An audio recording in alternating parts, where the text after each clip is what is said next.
रथ कंटा प्रस्तुति रे ओझा महारणा। रथ कलारे महाप्रभुंको रथ निर्माण कार्य आगे चली।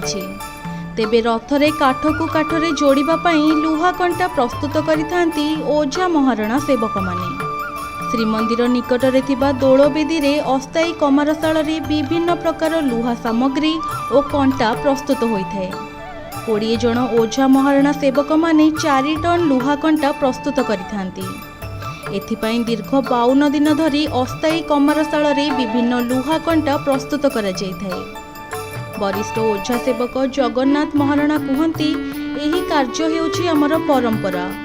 आम पूर्वपुरुष एही कार्य करि आसुथिबारु एही सुजोग आमको मिलिछि। महाप्रभुंक सेवारे निजको सामिल हेबार सुजोग मिलिथिबारु आमे बहुत खुशी। आमे छोट पिला थिबा बेले आम बापा जेजे बापांक सह आसी एही कंटा निर्माण कार्य शिक्षा लाभ करिथिलु। एबे एही कार्य आमे करूछु।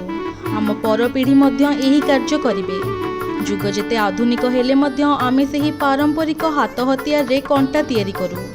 सकाळ 8टारू राति 8टा जाए आमे अस्थायी कमारशाला रे कार्य करू। तेबे वर्तमान समय रे युव सेवक माने जेते अधिक शिक्षा ग्रहण करिथिले मध्य महाप्रभुंक कार्य रे सब बेले निजको समर्पित होई कार्य करिबाकू आमे युव पीढ़ी को परामर्श देथाउ। कारण महाप्रभुंक सेवा आगरे सबु पाठ पढ़ा चाकिरी सबु तुच्छ।